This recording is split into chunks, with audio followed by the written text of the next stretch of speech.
Power Rangers, the 90s global phenomenon, breaking toy sale records, gridlocking traffic, and bringing live action to children's television. And all good things must come to an end, as they say, but why did the kids on the playground stop playing Power Rangers and start making fun of kids and saying, "You watch potty trainers"? The most common response I see people say, it's when Tommy left the show, or the OG cast left the show. And I see this comment over and over again. The ratings went down after Tommy left. But is that actually true?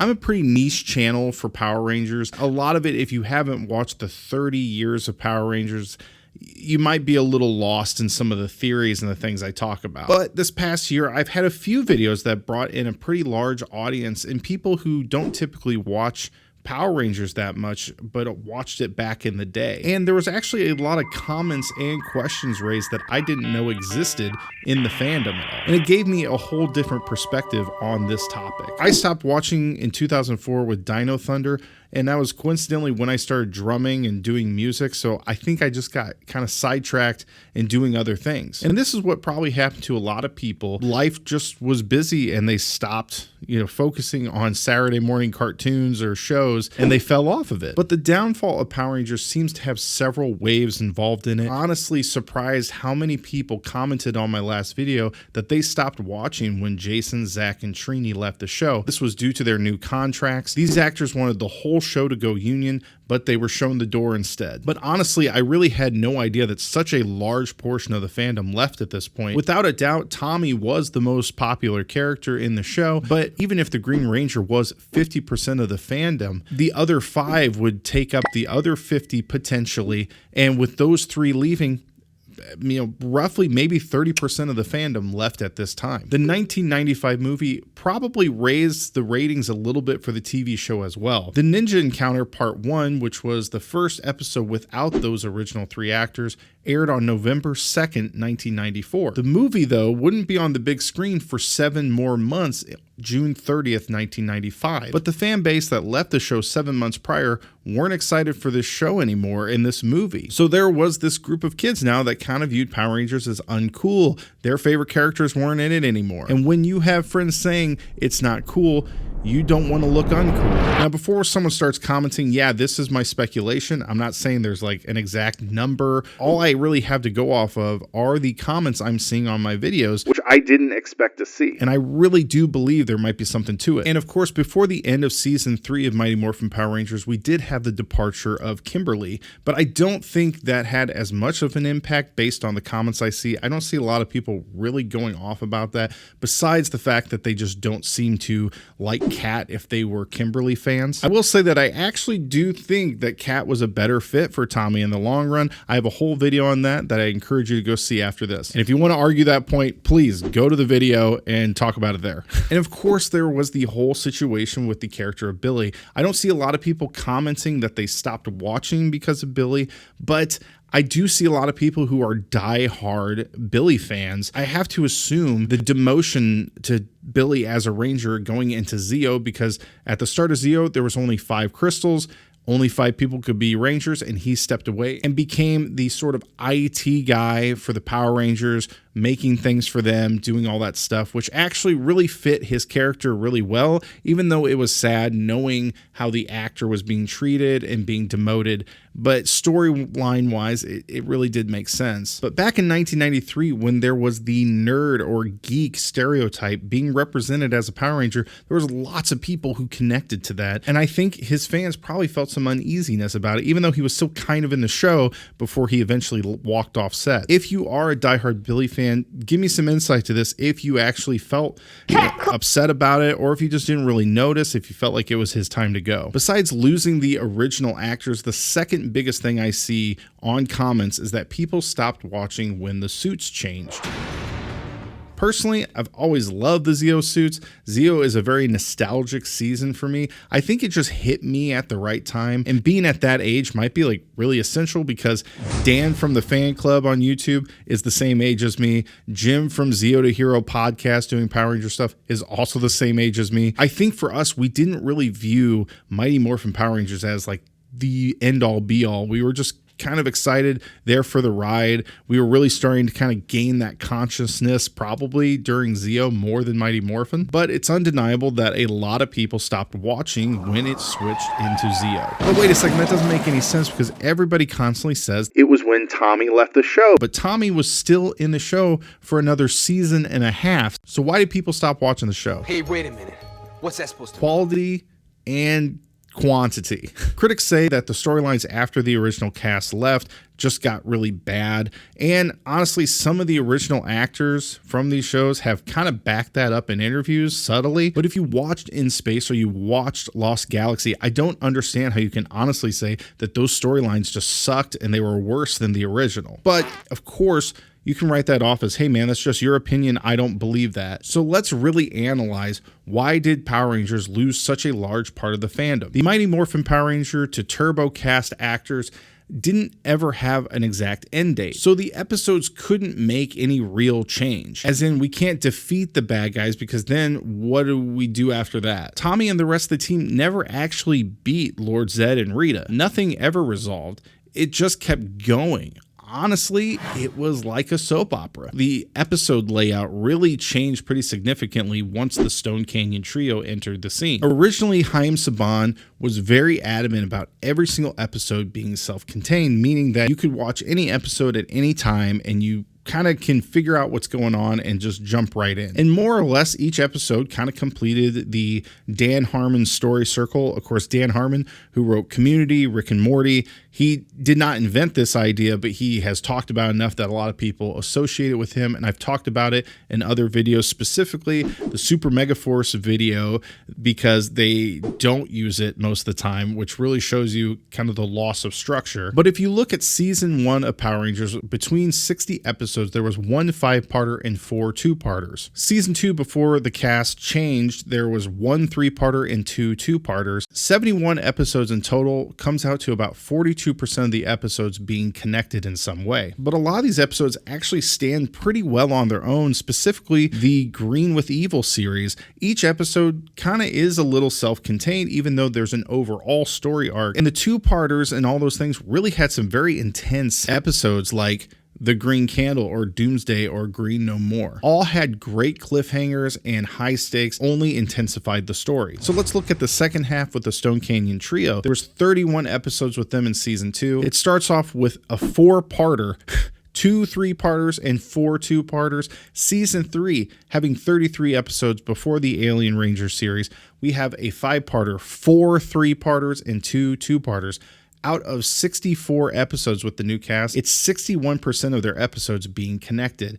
And although some of those are quite memorable, like the Wild West Rangers and the Return of the Green Ranger, we have a lot that are really, really dragging out the storylines, destroying that story circle. One of the best examples I can give you is the start of season 3, where we have A Friend in Need, a 3-parter. This was the crossover with Saban's newest show, Masked Rider. Part 1, the first 12 minutes of this episode is a back and forth scene between Dex on Edenoi, Count Dragon, Zed and Rita, the Juice Bar, Kimberly Sick at Home, and the Command Center. 12 minutes, the Masked Rider fights the Rangers because he doesn't trust them. This fight scene is cut between Zed and Rita, and Count Dragon fires on them, so they run into a cave. End of episode. This episode had no Zord battle, no comic relief, no putty fight, no regrouping to make a plan, no conclusion. They just run into a cave, and they don't show anything else. And to be honest, there's really no high stakes in this episode because we know that Dex is a good guy, the Power Rangers are a good guy, and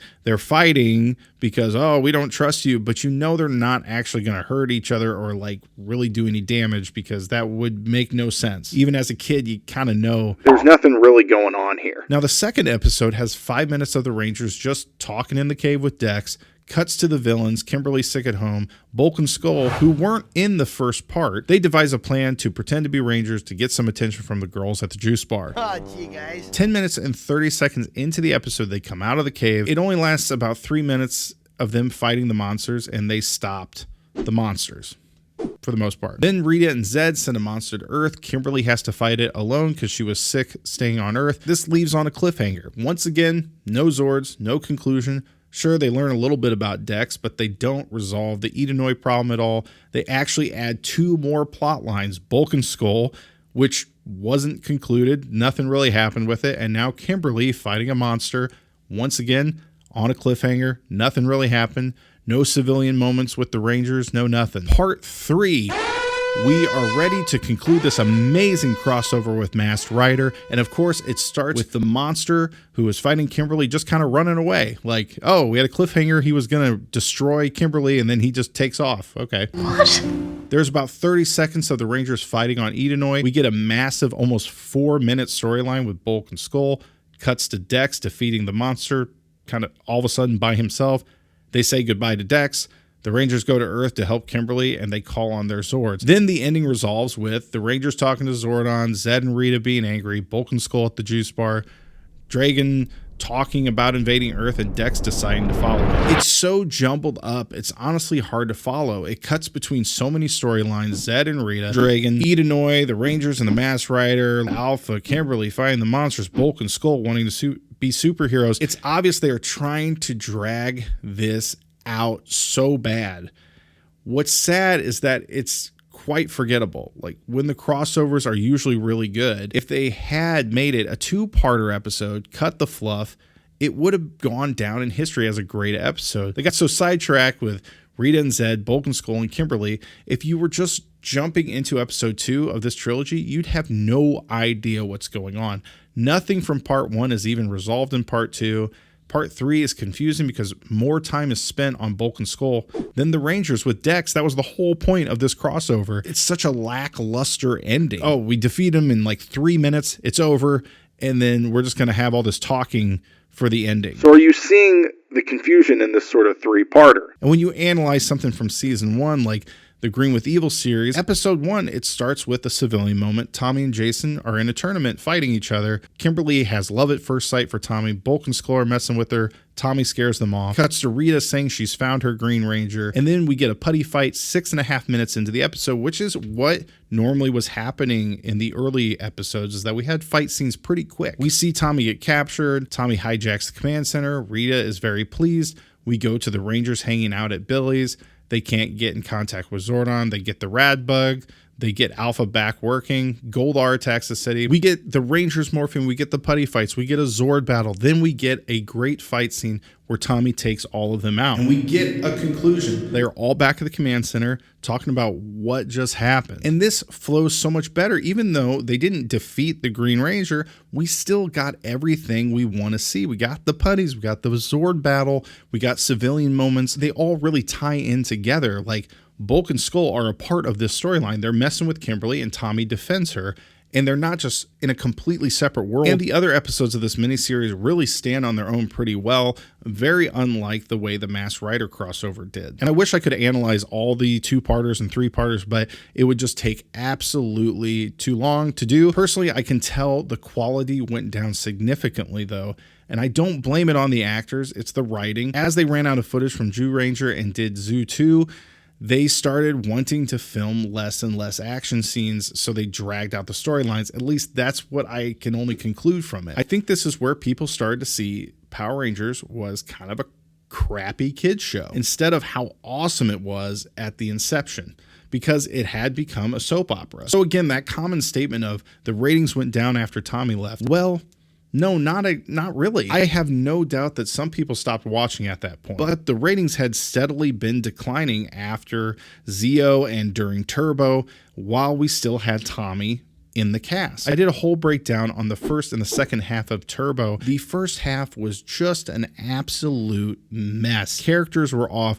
People weren't really around. Tommy was barely in the episodes. Really not what people want to see when they watch Power Rangers. And when the new cast came in, it returned to a very solid story circle. Like, every episode was perfectly contained. It worked really, really well. Everything did a lot better. And when the cast moved into In Space, the show was already planned that, hey, In Space is it. We're going to cancel it after that because it's just not making money. The views are way down. But the ratings went back up enough that the show actually said, you know what?